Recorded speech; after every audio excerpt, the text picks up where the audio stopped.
அஸ்ஸலாமு அலைக்கும். Hi everyone, welcome back to my channel. இன்றைக்கி இந்த வீடியோவில் நீங்கள் என்ன பார்க்க போகிறீங்கன்னா, பால் கொல்கட்டை நான் எப்படி செய்கிறேங்கிறது தான் பார்க்க போகிறீங்க.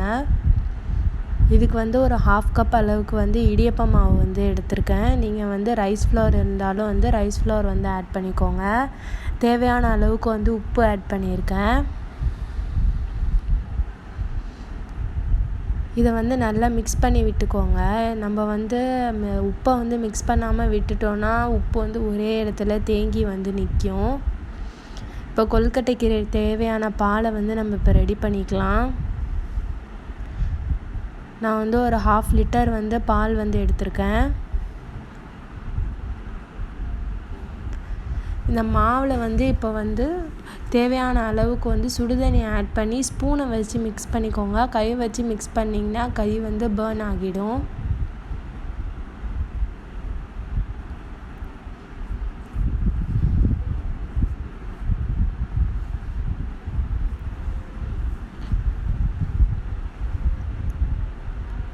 நம்ம இடியப்ப மாவுக்கு எப்படி மாவு பிசைவோமோ அந்த கன்சிஸ்டன்சிக்கு இதை நல்லா மிக்ஸ் பண்ணி வச்சுக்கோங்க.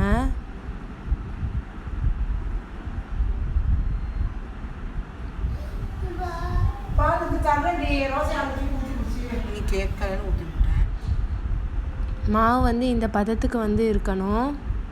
கையில் ஒட்டாமல் வரணும். அந்த அளவுக்கு நீங்கள் நல்லா பிசைஞ்சிக்கோங்க.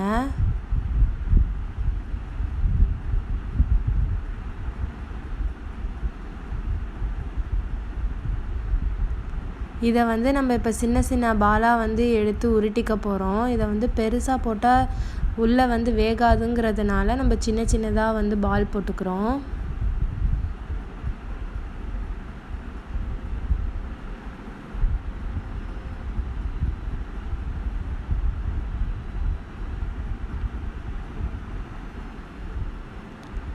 பால் கொஞ்சம் சுண்டி வர்ற அளவுக்கு நம்ம காய்ச்சிக்கிட்டே இருக்கணும்.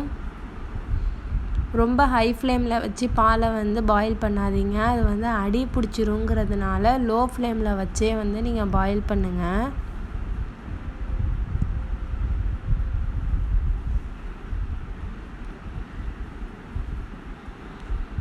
இப்போ எல்லா பால்ஸும் ரெடி ஆகிடுச்சு.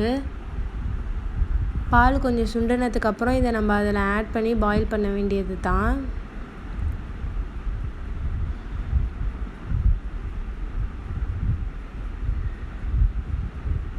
பால் ஒரு கொதி வந்ததுக்கு அப்புறம் இப்போ நம்ம அந்த பால்ஸை ஆட் பண்ணிக்க போகிறோம்.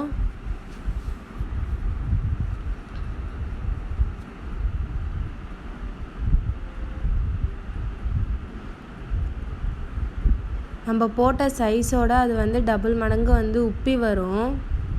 அப்போ அது வெந்துருச்சுன்னு அர்த்தம்.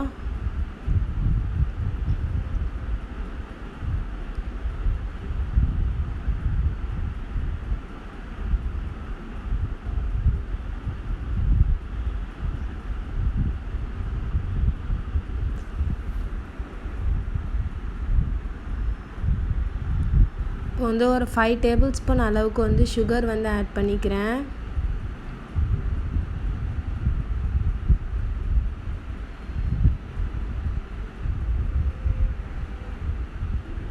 சுகர் நல்லா மெல்ட் ஆனதுக்கப்புறம் 1 கப் அளவுக்கு தேங்காய் பால் ஆட் பண்ணிக்கோங்க. பால் கொல்கட்டைக்கு தேங்காய் பால் தான் ரொம்ப முக்கியம்.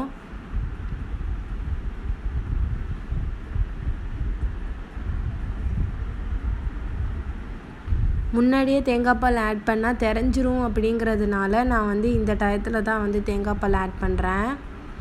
இப்போ கொஞ்சமாக இடியப்ப மாவை லேசாக தூவி விட்டால் அந்த பால் கொஞ்சம் திக்கான கன்சிஸ்டன்சிக்கு வந்துடும்.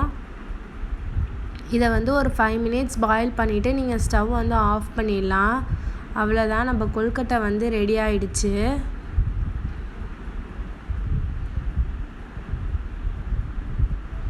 கண்டிப்பாக இந்த ரெசிபியை வீட்டில் ட்ரை பண்ணி பாருங்கள். தேங்க்ஸ் ஃபார் வாட்சிங். பாய் எவ்ரிவான்.